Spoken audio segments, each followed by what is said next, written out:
Story 1. Me and a friend found this creepy statue while hiking, and now strange things are going on. Anyone know what this is? Last weekend, my friend and I went hiking in the Catskills, near Sundown Forest FWIW, and found this really creepy statue while fucking around in some caves. It has nails in its eyes and a noose around its neck. Looks like it might be old. I don't think it's been there very long, but it's weird because this cave was way off the trail. Someone had a fire in there not too long ago. The statue really wigged me out, but my buddy decided to take it home with him, even though I told him not to. Everyone says that there's devil worshippers that come out here to sacrifice animals and do their spells and shit, so I didn't want anything to do with this thing. A couple days later, my friend calls me and tells me that he thinks the statue is haunted because it keeps moving from its spot and he keeps smelling weird stuff. Says he can't sleep at night because banging keeps waking him up. Now, last night someone knocked on his door, but no one was there when he opened it, and he's super weirded out. He thinks he has a ghost cause of the statue. It must just be a coincidence, but I think he's actually scared. Before we go set thing on fire, I wanted to see if anyone knows what it is. Anyone ever seen something like this or heard of a statue causing ghosts?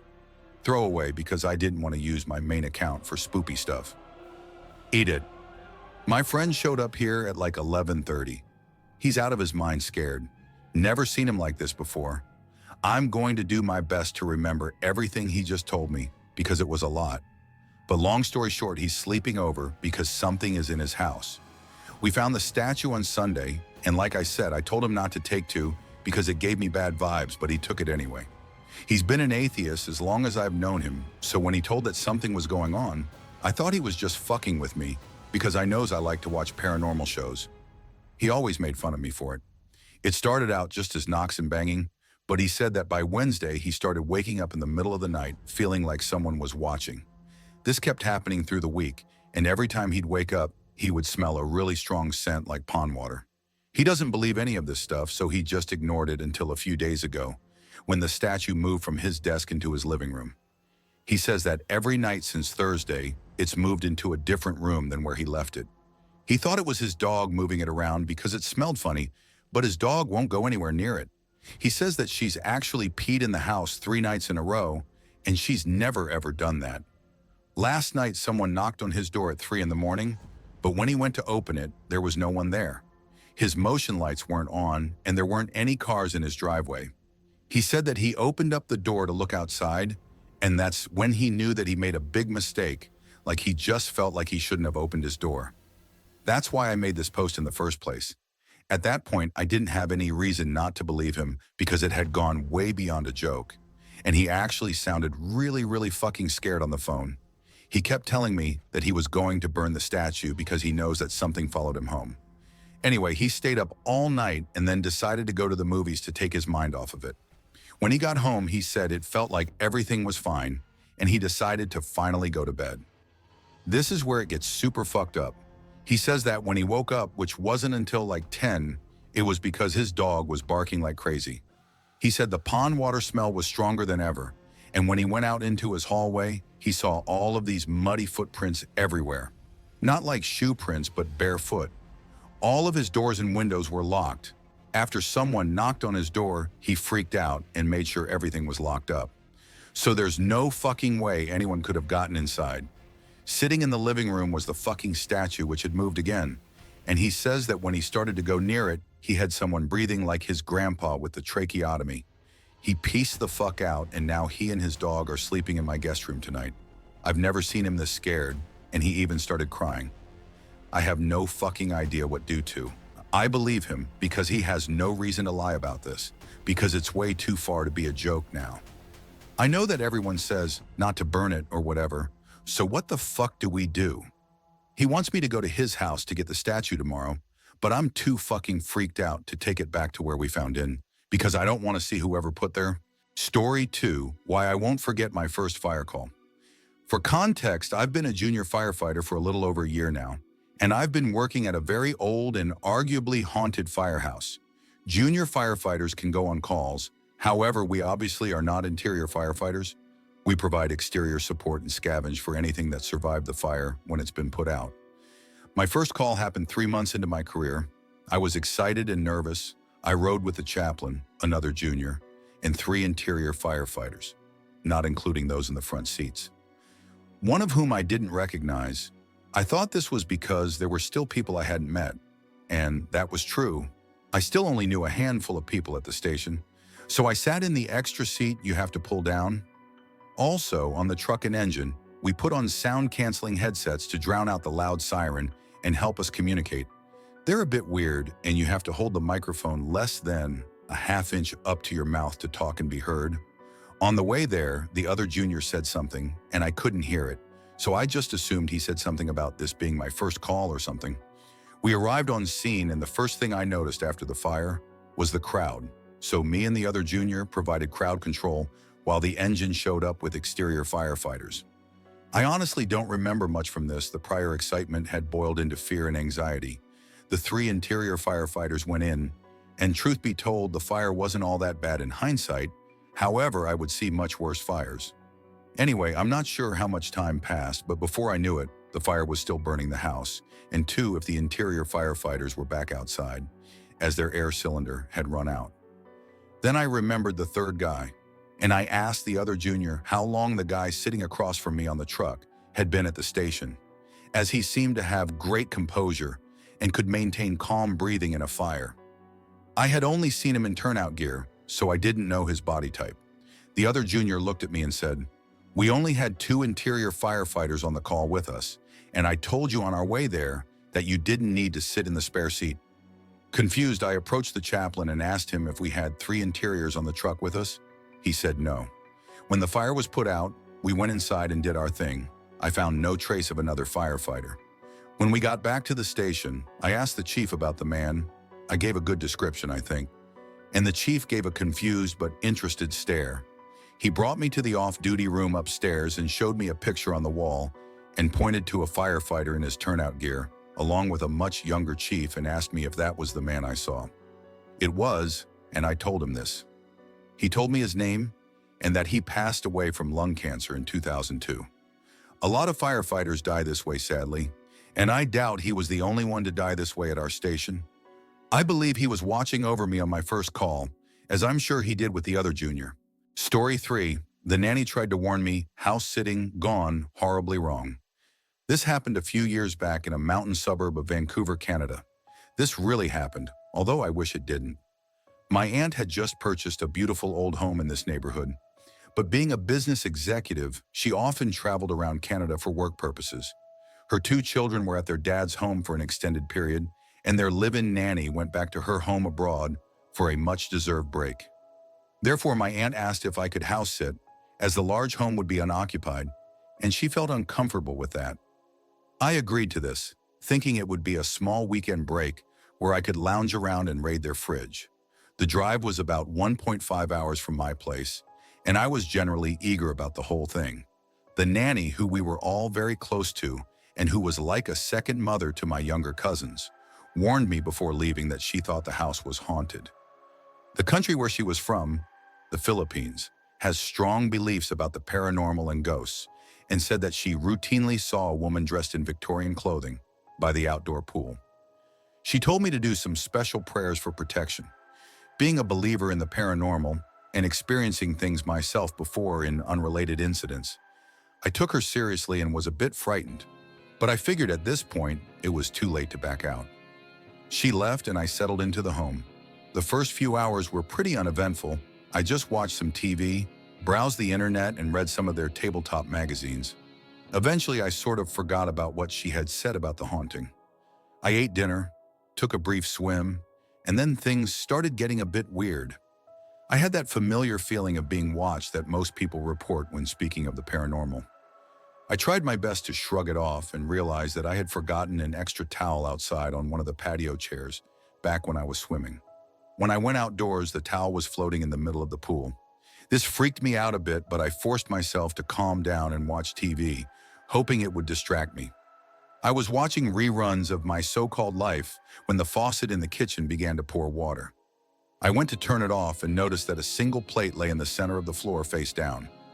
I put it away and nervously go back to the TV room, but sit in the corner with my back facing the wall because I was growing scared and didn't want something to sneak behind me like in a horror movie. From where I was sitting, You could see the outdoor pool through a glass wall mesh screen. After about a half an hour, I noticed the water was sort of bubbling. I went close to the glass door to investigate and saw that it appeared the water was moving as if someone were doing quick laps back and forth. Yet there were no audible splash sounds to accompany the movement. I also got an overwhelming sense of dread and goosebumps formed on my arms and on the back of my neck. I turned off the TV, made sure all the doors were locked, and sprinted upstairs to the master bedroom. I curled up under the covers and started reciting the prayers the nanny taught me before she had left. I must have stayed awake for what felt like hours, long after the sun had set, trying to will myself to sleep. I had left the lights in the room on because I was frightened. As I closed my eyes and tried to calm down, I heard a piercing scream that seemed to come from outside the window. The light then turned off, leaving me in darkness. At this point, I'm having a heart attack, but am too scared to move. All of a sudden, the locked windows start to flap open and shut forcefully. They were the ones that had panes that open outwards, if that makes sense. Also, at the same time, the thick, heavy wooden doors in the hallway leading up to the bedroom began to do the same, causing loud banging, and I felt as if the whole house was shaking. These doors would not have been moved by a strong gust of wind, only by the forceful movement of a hand. Also, the opening, closing of the doors and windows were all synchronized perfectly. After about 5 minutes, everything stopped. The silence was almost deafening, and all I could hear was my stifled but heavy breath. And then I heard a sound that sent shivers down my whole body. The glass screen door on the first floor slid open and then shut. There were slow, methodical steps coming through the TV room and then up the stairs. It was as if each step were taken with intention, loud enough to knowingly scare me. Then the first door opened in the hallway, then the other, and finally the bedroom door creaked open. I shut my eyes tightly and listened to the footsteps as they approached the side of my bed. I felt as if a pair of eyes were piercing through the covers at me. Then the footsteps moved to the foot of my bed. Minutes passed, and the presence and air in the room was so heavy, not one sound could be heard outside. Not even the crickets that often frequented my aunt's backyard. Then all of the covers flew off of me, and I heard a loud cackle, like one might hear from a cartoon witch. I bolted up, packed my stuff, and left that house as quickly as I could, only stopping to lock the front door as the key slipped over and over in my shaking hands. I left the screen door unlocked, but figured no one could get to it anyways, as there was a big fence surrounding the backyard. And frankly, in that moment, it was not my top priority. I checked into the closest hotel, too scared to drive home, and spent a sleepless night there calling my aunt in the morning. She seemed confused when I told her what had happened, as she said she had never felt any ghostly presence there, but that the nanny had mentioned it a few times. I guess she never really took it too seriously. She lived in the house for a couple of years after that, and ended up relocating to Shanghai with her children for business purposes. We didn't really speak of it much, but when I told my mother, she said that she had always felt creeped out there, and told me that once, while she was swimming, she felt as if someone had tried to push her head underwater. After that day, I always avoided that house, coming over only when necessary and when others were inside. Story 4. This happened while on vacation in the Bahamas when I was 14 years old. I was in a resort, and being the teenage paranormal enthusiast I was, I decided to pack a Ouija board on the trip. I know. I was staying in a resort and sharing a room with a friend, and my brother and my friend and I decided to use the Ouija. We were messing around with it until a very strong force begins moving the pointer around the board in a circular motion. My friend and I freeze, as we were not expecting this sudden change in force, and watched as it spelled Ursula. The board proceeded to spell out daughter, arson message. I asked if she wanted to relay a message to us. It pointed to no. I then asked if she wanted to send a message to this Ursula. It pointed to yes.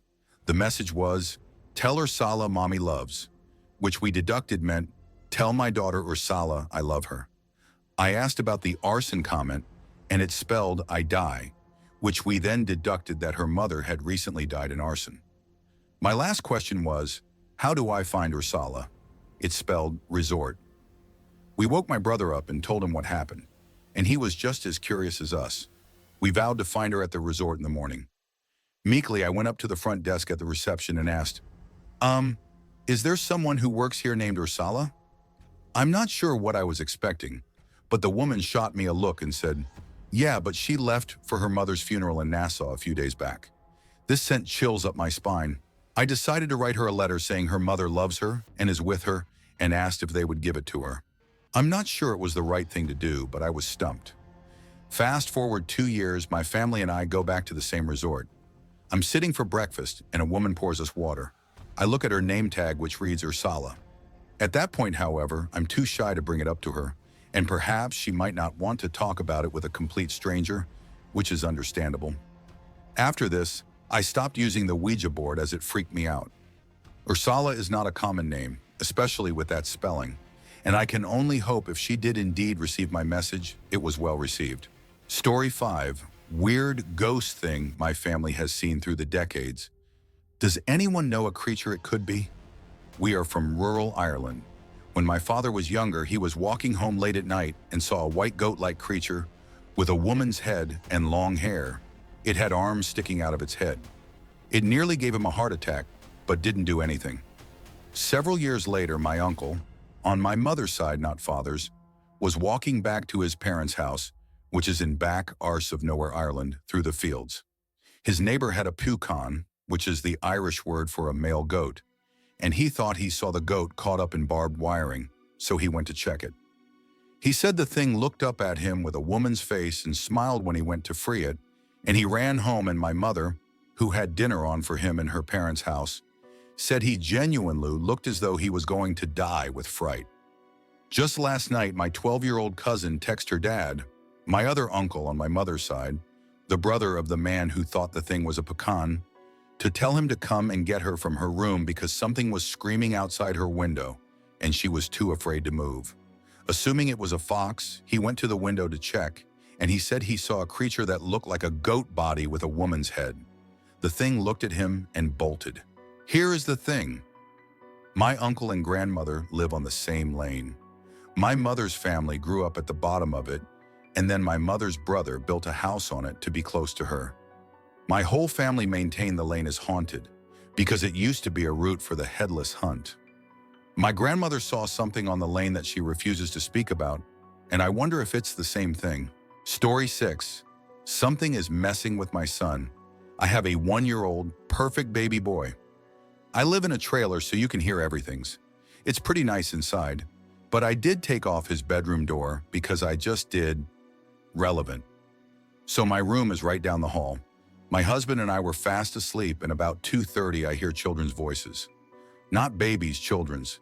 They were talking to him, and it sounded like multiple children. I was just laying there listening with my eyes shut for a good 2 entire minutes. I really thought someone was in his room. One sounded like it was singing, another voice sounded like it was playful, but it was whispering, and the other was kind of just speaking gibberish to him. The moment I opened my eyes, my son let out the blood-curdling scream. He started crying, and I walked to him room. He's standing straight up in his crib with wide eyes, terrified. He's 1.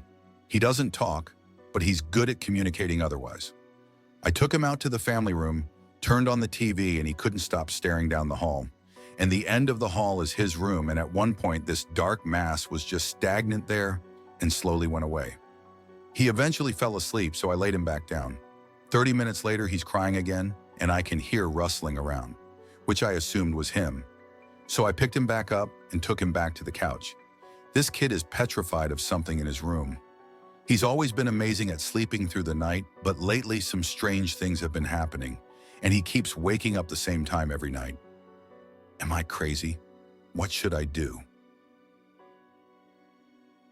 Edit. After I wrote this and laid down for a second time, I saw a shadow person about 3.5 to 4 feet in height walk past my bedroom door towards my son's room. It was almost like sleep paralysis, but I could actually speak and said to my husband really loud, "Oh my God." And he asked, "What?" I told him what I saw, and he just fell back asleep. I'm seriously shaken. Thank you for all the advice. I am going to see what I can do. I have sage available already, so I will try that. Edit 2-3. My husband does not suck. Please keep those comments to yourself. He's a skeptic, doesn't believe in this kind of thing, If it were a home intruder, he'd be the first to protect us and he would know right away because our place is so small. I don't think he was bothered because I was so calm about things. After this morning, when I sat him down and explained the entire scenario to him, he seemed to be a little spooked, listened, and was very understanding. So telling me to get a new husband doesn't help me any. I came here for support on how to deal with something like this. Leaving my husband is off limits. Thanks. I do appreciate everyone's feedback and insight. You've been very helpful. It seems like I have a few options to look into, and for a little while I will be keeping my son in our room with us at night. Update. So I said a few prayers, commanded it to leave, and did some research. The previous owners are a friend of my mother-in-law's. She stopped by last night and I told her what happened a few days ago. She called the previous owners and didn't give them any background and just said, "Hey, Ratatat has a question for you." And her response back was, "She finally saw the little girl, didn't she?" I couldn't believe it. She knew and had seen her before too. She gave me her recollections of a few of her encounters. She said her husband was a skeptic until the little girl appeared to him as well. She said she would appear in their bedroom nightly and would sit on their bed with them, sing, talk, and play. Then she fell pregnant and it stopped for a little while. It wasn't until about a year after her daughter was born that she started hearing singing in the back bedroom, and the little girl would appear sometimes at night. She told us that her daughter interacted with her for a couple of years until they moved and she never had an issue again. So I'm thinking she's just attached to the house. My husband was in the room listening to her encounters and never said it out loud, but I think he's starting to believe me now and not be so skeptical. We had a pretty sleepless night last night. My son was woken up on 3 separate occasions. Each one he was wide-eyed and didn't look so terrified, more extremely confused. I found someone to come bless the house, so hopefully she will be coming tomorrow. He is taking a nap right now next to me, and since I barely slept, I laid down with him, and now I keep hearing the floor creak and tapping on my doors because they are shut. The floor doesn't shift or creak unless someone is walking on it. I'm thinking this is just a friendly, playful spirit who lost their way, and I'm hoping we can get her where she needs to be at peace. Thank you to everyone for all the amazing advice and support. Story 7, saw my first ghost last night. He was watching my son sleep. I'm shaking as I type this. We have 2 sons. Our 2-year-old often climbs into bed with us at night to cuddle with my husband. Last night I woke up with a start and felt like there was a presence in our room. When I saw that it was a man, I first thought that someone was in our house and was trying to take our son. I stood up quickly and reached for the baseball bat that I keep by my nightstand. The man looked at me and seemed a bit startled. I shouted at him to go away and eventually, reluctantly, he dissipated. I'm not sure what he wanted with our son. Maybe he just wanted to watch him. He was waving at him by opening and closing his hands as you would to a baby. I don't think I'm going to be able to sleep tonight. He didn't feel threatening, but I don't like the idea that he was watching my child. Story 8. I'm freaking out and terrified to go to sleep now. Something tried to lure me out into the marsh. Help, please. This just happened about 2 hours ago, and I'm still shaking. I live on the coast of SC and my backyard is directly on the marsh. I woke up and went downstairs to use the bathroom. I kept having this weird nagging feeling like I was forgetting something or something was off. So I went to find my mother. She's a night owl and stays up super late doing gardening stuff, and she likes to feed the raccoons. I went to the backyard and I saw her about 100 yards from the back door, facing the marsh. I called out to her, but she didn't hear me, so I started to walk out to her. Once I started getting closer, she turned to face me with a completely blank expression, so I asked her what was wrong. I was about 12 feet away from her, and she turned back towards the marsh. Then the fucking back door opens, and I turned to see my mom standing on the deck, and she called out to me asking what I'm doing. I've never run so fast in my life, but I looked back to marsh, and I could see that thing disappearing. It looked just like my mom. I yelled at Mom to go inside, that there was something out there. I told her what I saw, and I've been crying and shaking. We woke up my husband and my dad, and they think I must have just still been in a sleep state, and I dreamed it or something. I can't stop shaking. What the fuck just happened? Am I crazy? Did something try to lure me out to the marsh? I must be losing my damn mind. But I know what I saw. Thanks for watching. Don't leave before leaving a like to this video. Also hit the subscribe button to support my work. And as always, have a horrific nightmare, my dear.